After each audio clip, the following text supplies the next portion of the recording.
Hello everybody, this is Archana Mohite Bodkhe. Today we are going to study a lesson from our standard 12th English textbook Yuvak Bharati entitled On Saying Please and written by A.G. Gardiner. It's a matter of common observation, friends, that a polite person wins the world with his endearing behavior, whereas an impolite man arouses hostility around himself wherever he goes and hence is not welcomed by the people around him. Perhaps it was because of this reason that our great ancestors had recognized the significance of humility in our life and they had exhorted us Vinayat Yati Patratam, meaning thereby modesty begets worthiness. This means, children, that if you are a polite person, you can achieve a lot many things in your life and you can become a worthy citizen of your country. Even an American statesman and president, Theodore Roosevelt, once had said, politeness is a sign of dignity and not subservience. Even in the present essay on saying please, the essayist A.G. Gardiner points out the value of good manners in social life and he emphasizes the significance of courtesy and politeness in our daily behavior. He shows through some examples how polite speech and manner sweeten the atmosphere around us and how discourtesy and ill manners pollute and spoil it ultimately.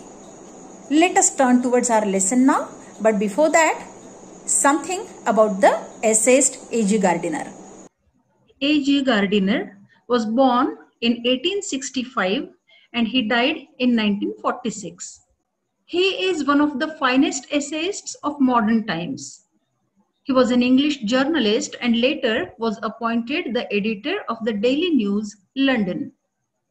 He wrote under the pseudonym Alpha of the Plough. His essays are uniformly elegant, graceful and humorous.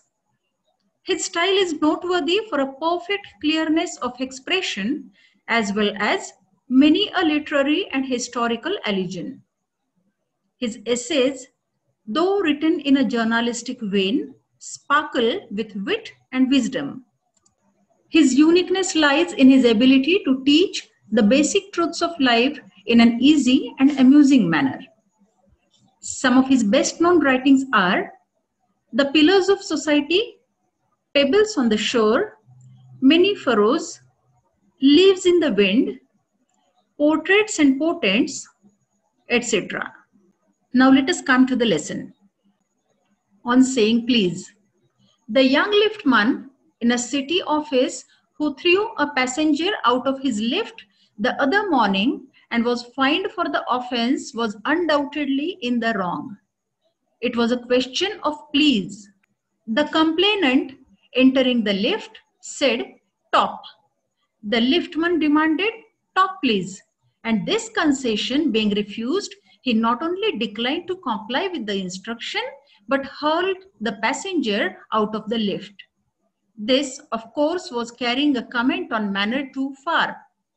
Discourtesy is not a legal offense and it does not excuse assault and battery. Here the writer tells us about an incident wherein a passenger entered the lift and commanded the liftman top. He demanded that he should say top please, but the passenger denied to do so and the liftman too did not follow the instruction. He got irritated with the rudeness of the passenger and so threw him out of the lift, for which he was punished by the law. Discourtesy hurts others, yet it is not a punishable offense and it doesn't allow violence in return. Wordy blows may be there, but none can come to the physical blows. To elaborate this point more, the author says, if a burglar breaks into my house and I knock him down, the law will acquit me. And if I am physically assaulted, it will permit me to retaliate with reasonable violence. It does this because the burglar and my assailant have broken quite definite commands of the law. But no legal system could attempt to legislate against bad manners or could sanction the use of violence against something which it does not itself recognize as a legally punishable offense.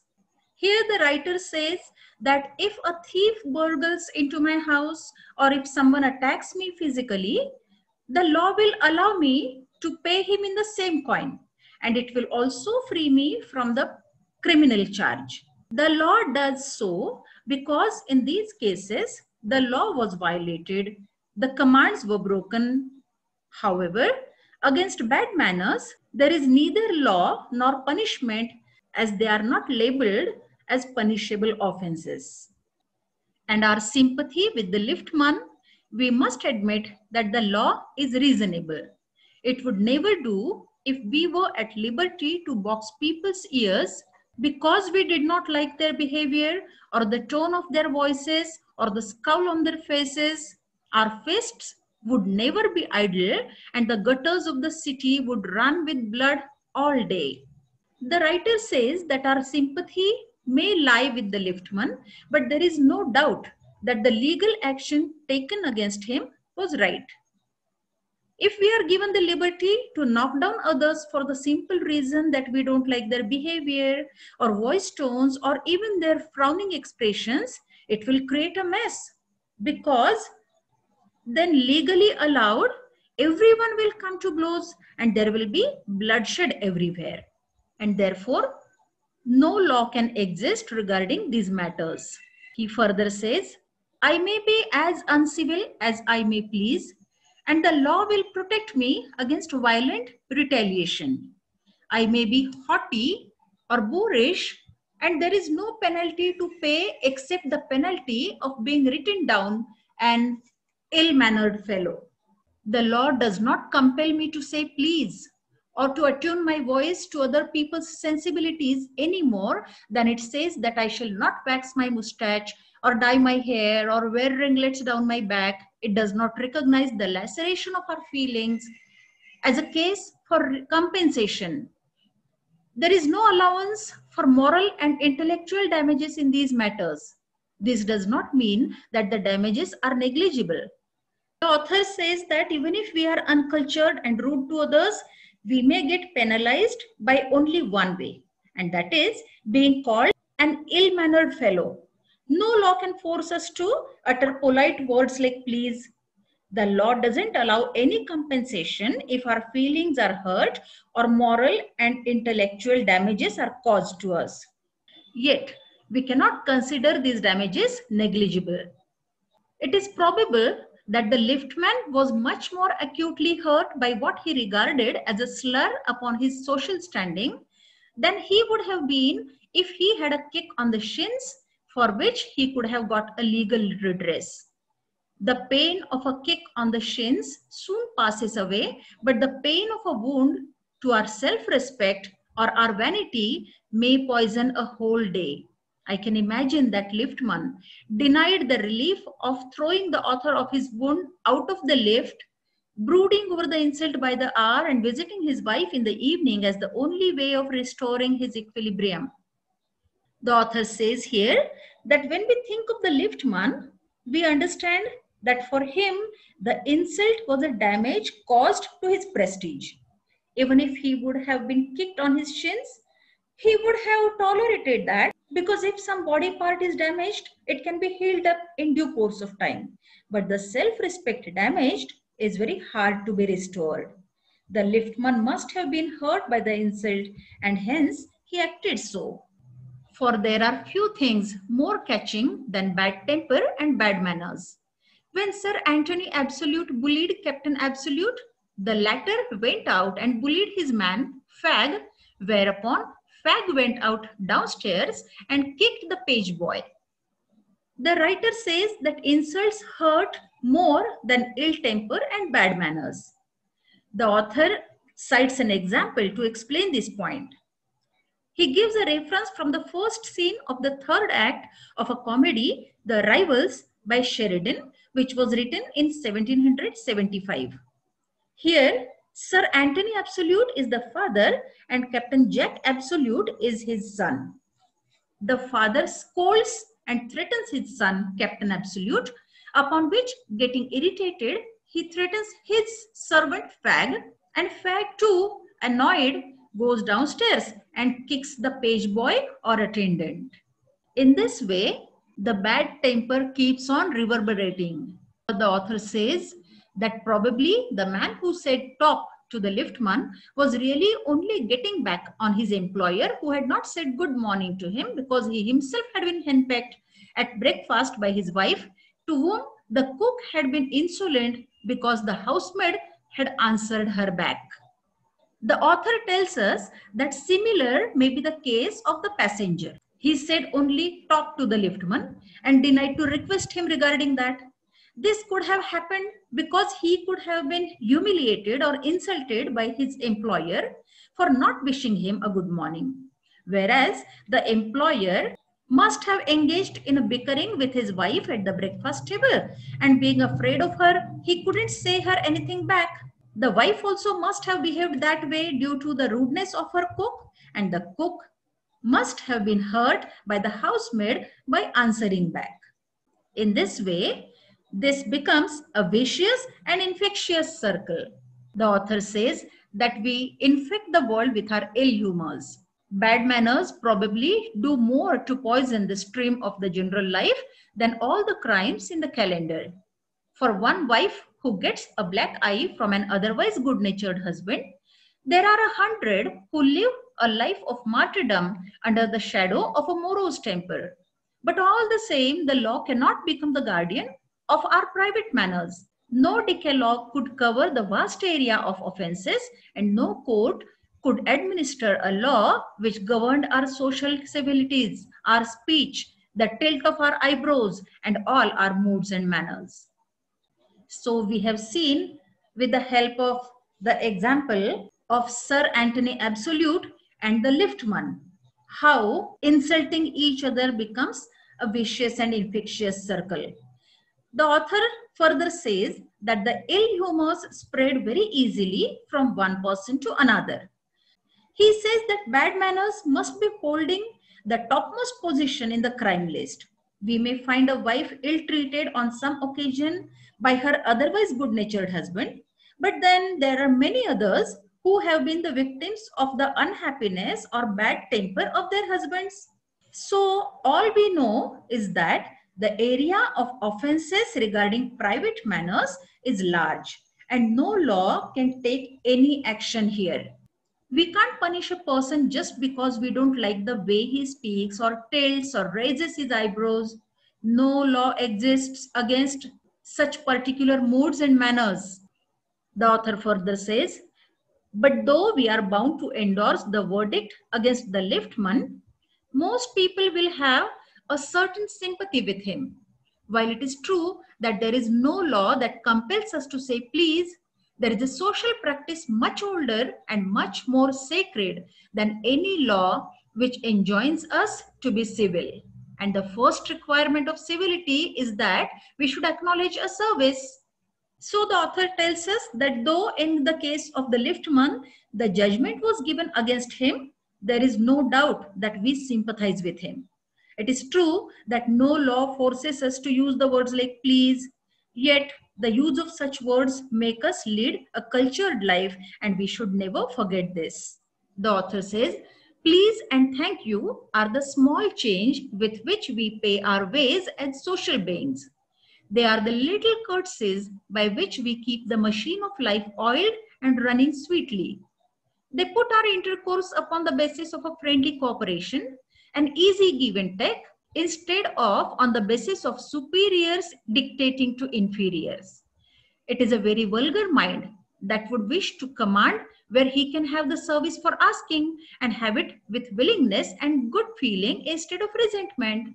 The author tells us that the words like please and thank you help us make our social life more worthwhile. These small courtesies make our life run smoothly and at ease. Instead of the superiors ordering the inferiors, if we have a friendly conversation, then it becomes a very easy and loving give and take. Actually, children, I feel there is nothing like superior and being inferior. None is superior, none is inferior. We all are equal. If we live our life with this thought line, the life becomes enjoyable. The author wonders if we can get the services by requesting. What's the need to command? He wishes that things should work out with willingness and good feelings instead of getting them done angrily. The author says, I should like to feature in this connection my friend, the polite conductor. By this discriminating title, I do not intend to suggest a rebuke to conductors generally. On the contrary, I am disposed to think that there are few classes of men who come through the ordeal of a very trying calling better than bus conductors do. The author tells us here that he would like to acquaint us with a polite conductor. He says that when I call this conductor to be a polite one, I don't mean to say that others are impolite. I don't want to criticize them. He says that contrarily, he respects the conductors as theirs is a tough job. They have to be confronted with situations difficult to handle each day, and yet they have to be good to all. There are very few other jobs where such civility is demanded. The author further says, here and there you will meet an unpleasant specimen who regards the passengers as his natural enemies, as creatures whose chief purpose on the bus is to cheat him and who can only be kept reasonably honest by a loud voice and an aggressive manner. Children, sometimes even our author also has come across the conductors who think the passengers to be their enemies and they are the creatures born to deceive him. Hence, there is no other way but treating them badly, like shouting on them. This is generally the perception of the conductors. The author further says, but this type is rare, rarer than it used to be. I fancy the public owes much to the Underground Railway Company, which also runs the buses, for insisting on a certain standard of civility in its servants and taking care that standard is observed. In doing this, it not only makes things pleasant for the traveling public, but performs an important social service. The author tells us that though he has come across some conductors who take it to be their birthright to shout on the passengers, it's his experience that such type is rare to be found. He further says that the Underground Railway Company deserves thanks for this, as it takes care while recruiting the employees that they should be courteous and this standard has to be maintained. This way, the author says that the company not only makes traveling a pleasant experience for the passengers, but also performs social service. The author further says, it is not therefore with any feeling of unfriendliness to conductors as a class that I pay a tribute to a particular member of that class. I first became conscious of his existence one day when I jumped onto a bus and found that I had left home without any money in my pocket. Everyone has had the experience and knows the feeling, the mixed feeling which the discovery arouses. You are annoyed because you look like a fool at the best and look like a knave at the worst. You would not be at all surprised if the conductor eyed you coldly as much as to say, yes, I know that stale old trick. Now then, off you get. The author shares a very common experience here. He says that he is praising the conductor here only to express his gratitude and respect for his human qualities. He tells us that he could not forget the conductor due to his experience. Once he had forgotten his pocket at home and boarded on the bus. Then he came to know that he has no money and felt very awkward. He was annoyed because in such a situation, one looks like a fool and a dishonest person also. Generally, when this happens, the conductor gives a cold look saying that this is an old trick and tells the passenger to get down the bus. Further, the author says, and even if the conductor is a good fellow and lets you down easily, you are faced with the necessity of going back and the inconvenience perhaps of missing your train or your engagement. The author tells us here that even if the conductor sometimes is good enough not to scold you, you still need to go back home and miss either your train or some important appointment. The author says, having searched my pockets in vain for stray coppers and having found I was utterly penniless, I told the conductor with as honest a face as I could assume that I couldn't pay the fare and must go back for money. Oh, you need not get off. That's all right, said he. All right, said I, but I haven't a copper on me. Oh, I'll book you through, he replied. Where do you want to go? And he handled his bundle of tickets with the air of a man who was prepared to give me a ticket for anywhere from the bank to Hong Kong. Now, when the author came to know that he had forgotten his pocket at home, he tried his best to find some coins in his pocket. But then he understood that he didn't have even a single penny with him. He honestly then told the conductor that he had no money for the ticket and had to go back home. To his astonishment, the conductor was kind enough and told him not to worry. He also gave him the tickets. The author comments here humorously that he felt like he had received the tickets to Hong Kong. The author says, I said it was very kind of him and told him where I wanted to go. And as he gave me the ticket, I said, but where shall I send the fare? Oh, you will see me someday, all right, he said cheerfully. He turned to go. And then, luckily, my fingers, still wandering in the corner of my pockets, lighted on a shilling and the account was squared. But that fact did not lessen the glow of pleasure which so good-natured an action had given me. The author tells us that he thanked the conductor and asked where and how he should return the amount. The conductor said that some other day he can pay him while traveling in that bus. However, the author found a shilling in his pocket and giving it to the conductor settled the balance. But the pleasure and gratitude arising out of this incident lingered on with him for long. The author says, a few days after, my most sensitive toe was trampled on rather heavily as I sat reading on the top of a bus. I looked up with some anger and more agony and saw my friend of the cheerful countenance. Sorry, sir, he said. I know these are heavy boots. Got them because my own feet got trod on so much and now I'm treading on other people's. Hope I didn't hurt you, sir. He had hurt me, but he was so nice about it that I assured him he hadn't. Now the author shares the experience of some other day with us. He tells us that later, one day while traveling in the bus, the most sensitive toe of his got trod upon, and out of pain he looked angrily only to find the happy face of the bus conductor. Bus conductor apologized and said that he too would experience the same, and in order to get rid of that situation, he had bought heavy shoes. He asked whether he had hurt the author, but due to his kindness, he assured him that he had not hurt him. Further, the author says, after this, I began to observe him whenever I boarded his bus and found a curious pleasure in the constant good nature of his bearing. He seemed to have an inexhaustible fund of patience and a gift for making his passengers comfortable. I noticed that if it was raining, he would run up the stairs to give someone the tip that there was room inside. The author tells us that after this incident, it became habitual with him to observe that kind-hearted conductor.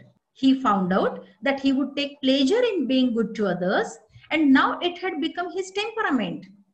It seemed that he was blessed with an unlimited stock of patience by the Almighty. He would see to it that the passengers are comfortable. If someone would be sitting on the top and it would be raining, he would go and let him know that there is a vacant seat downstairs and he should occupy it. He was so caring about the passengers. The author says, with old people, he was as considerate as a son, and with children, as solicitous as a father. He had evidently a peculiarly warm place in his heart for young people and always indulged in some merry jest with them. Thus, after the constant observation, the author found out that the conductor was helpful to all. He was kind like a son to the old people and caring for the children like their father. He was friendly with the youngsters and would share their jokes and happiness. Further, the author says, if he had a blind man on board, it was not enough to set him down safely on the pavement. He would call to Bill in front to wait while he took him across the road or round the corner or otherwise safely on his way. In short, I found that he irradiated such an atmosphere of good temper and kindliness that a journey with him was a lesson in natural courtesy and good manners. The author tells us that the bus conductor was extra caring for the blind people. If there would be some blind person in the bus, the responsibility would be his. He would not only get him down safely on the footpath, but also would request some cop to wait till he made him cross the road or reached him round the corner safely. In short, his kindness and civility would spread around and inspire other people also. The journey with him would thus be unforgettable, and it would turn out to be the best lesson in natural courtesy and good manners. The author says, what struck me particularly was the ease with which he got through his work. If bad manners are infectious, so also are good manners. If we encounter incivility, most of us are apt to become uncivil. But it is an unusually uncouth person who can be disagreeable with sunny people. The author tells us that what appealed him the most was that he could do his work effortlessly.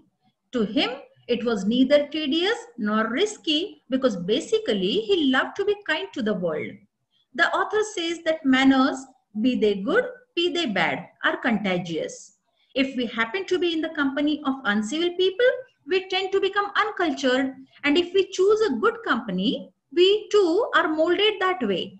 You all must have read, children, that a man is known by the company he keeps.